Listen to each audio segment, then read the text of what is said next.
अस्सलाम वालेकुम everyone, this is Hamza Khan. I hope you are doing well. आज हम बात करने जा रहे हैं एक ऐसे फुली फंडेड स्कॉलरशिप प्रोग्राम के बारे में जो कि जापान की यूनिवर्सिटी की तरफ से ऑफर किया जा रहा है इंटरनेशनल स्टूडेंट को। तो हम डिटेल में बात करने जा रहे हैं इस स्कॉलरशिप प्रोग्राम के बेनिफिट्स के बारे में, एलिजिबिलिटी क्राइटेरिया के बारे में, डॉक्यूमेंट्स कौन से रिक्वायर्ड होते हैं, इन सब चीज़ों को हम डिस्कस करेंगे। तो सबसे पहले की बात की जाए, ये कौन सी यूनिवर्सिटी है जापान की जो कि फुली फंडेड स्कॉलरशिप प्रोवाइड कर रही है इंटरनेशनल स्टूडेंट को। तो जिस यूनिवर्सिटी की तरफ से स्कॉलरशिप ऑफर की जा रही है that is Ritsumeikan Asia Pacific University. और ये जो यूनिवर्सिटी स्कॉलरशिप ऑफर कर रही है that is MEXT scholarship programme university recommendation. तो ये जो स्कॉलरशिप प्रोग्राम है इस यूनिवर्सिटी की तरफ से ऑफर किया जा रहा है और ऐसे स्टूडेंट को ये स्कॉलरशिप प्रोवाइड की जाती है जो इस यूनिवर्सिटी के अंदर अप्लाई करते हैं।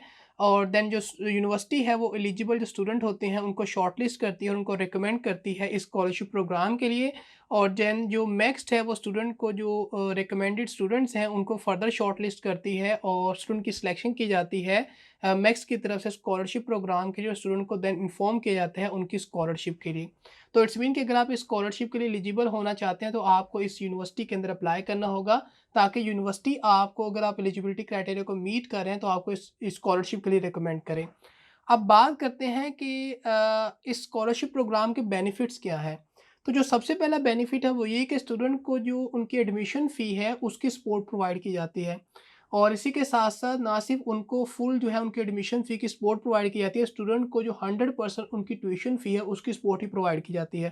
स्टूडेंट को मंथली जो है अलाउंस भी प्रोवाइड किया जाता है इस स्कॉलरशिप प्रोग्राम के थ्रू।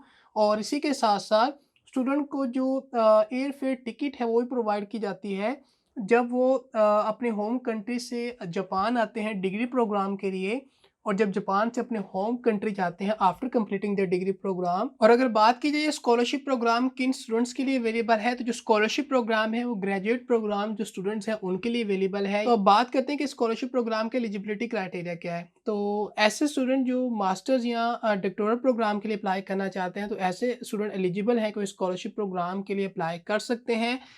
इसी के साथ-साथ जो स्टूडेंट हैं वो ऐसे कंट्री से बिलॉन्ग करने चाहिए जो कि मैक्स स्कॉलरशिप प्रोग्राम के एलिजिबल कंट्रीज़ की लिस्ट में फ़ॉल करता हो। और इसी के साथ-साथ जो स्टूडेंट हैं उनका जो एज है क्राइटेरिया उनको उन्हें भी मीट करना पड़ेगा।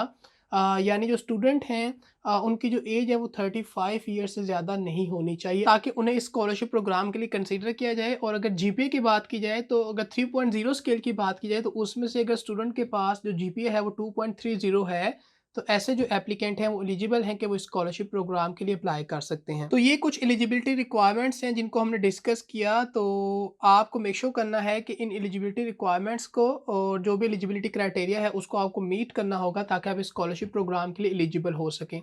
और अगर बात की जाए कि डॉक्यूमेंट्स कौन से रिक्वायर्ड होंगे अगर हम इस फुली फंडेड जो स्कॉलरशिप प्रोग्राम है उसके लिए अप्लाई करना चाहते हैं, तो जो सबसे पहला डॉक्यूमेंट होता है वो आपका इटसेल्फ एप्लीकेशन फॉर्म ही होगा जिसको आपने सबमिट करना है।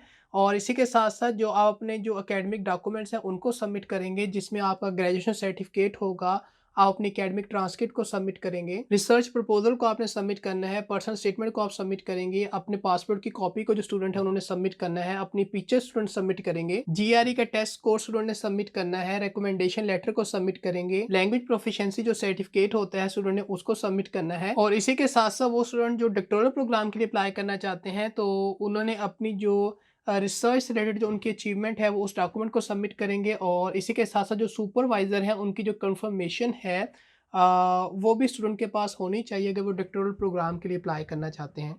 तो ये वो कुछ डॉक्यूमेंट्स हैं जिनको आपने सबमिट करना है अगर आप इस स्कॉलरशिप प्रोग्राम के लिए चाहते हैं कि अप्लाई करें और एक आप एलिजिबल कैंडिडेट हैं। तो अब बात करते हैं कि अगर आप इस स्कॉलरशिप प्रोग्राम के लिए अप्लाई करना चाहते हैं तो उसको अप्लाई करने का प्रोसेस क्या है।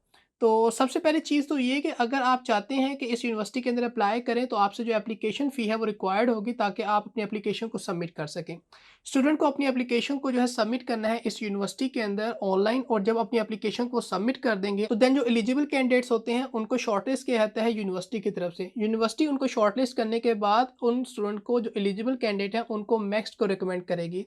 मैक्स जो है फर्दर स्टूडेंट की जो है सिलेक्शन करेगी और जो स्टूडेंट सेलेक्ट होते हैं उनको कुछ एडिशनल डॉक्यूमेंट्स को सबमिट करना होता है मैक्स को, ताकि वो अपनी एप्लीकेशन को कंप्लीट कर सकें। और जो स्टूडेंट का फाइनल रिजल्ट होता है वो मैक्स की तरफ से इन्फॉर्म किया जाता है, और जो फाइनल रिजल्ट इन्फॉर्म किया जाता है वो स्टूडेंट को उसी टाइम पर इन्फॉर्म किया जाता है जब उनकी जो एडमिशन की एप्लीकेशन है उसके रिजल्ट को उन्हें इन्फॉर्म किया जाता है। तो अब बात करते हैं कि एप्लीकेशन डेडलाइन क्या है। अगर आप इस यूनिवर्सिटी के अंदर अप्लाई करना चाहते हैं और चाहते हैं कि आपको स्कॉलरशिप के लिए कंसीडर किया जाए, तो जो सितंबर 2024 इनटेक की जो एप्लीकेशन डेडलाइन है for the max scholarship program, that is 15th of November 2023। तो वो स्टूडेंट जो मैक्स स्कॉलरशिप प्रोग्राम के लिए चाहते हैं कि उन्हें कंसीडर किया जाए, तो उनको इस इनटेक के अंदर अप्लाई करना होगा ताकि उनकी एप्लीकेशन को मैक्स स्कॉलरशिप के लिए भी कंसीडर किया जाए। So this is the application deadline, और आपने मेक श्योर करना है कि अपनी एप्लीकेशन को ऑन टाइम सबमिट करना है, कंप्लीट सबमिट करना है। जो भी रिक्वायर्ड डॉक्यूमेंट्स आपसे रिक्वायर्ड होंगे, उन डॉक्यूमेंट्स को आपने सबमिट करना है ताकि आपकी जो एक कंप्लीट एप्लीकेशन है उसकी सबमिशन हो सके और आपको स्कॉलरशिप के लिए भी कंसीडर किया जाए। तो ये थी information regarding the Ritsumeikan Asia Pacific University, जो कि स्टूडेंट को फुली फंडेड जो Japanese government MEXT scholarship programme है 2024 वो प्रोवाइड कर रही है।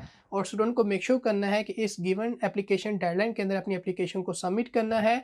तो आई होप सो कि जो एलिजिबिलिटी क्राइटेरिया है, बेनिफिट्स हैं, रिक्वायर्ड डॉक्यूमेंट्स हैं, अप्लाई करने का प्रोसेस है, ये आपके लिए क्लियर है और आप इसको अंडरस्टैंड कर पाए। But if you still have any confusion, any query, you can definitely ask me. I will try to answer your question as soon as possible. So that's all from today's video. Meet you in the next one. Till then, Allah Hafiz.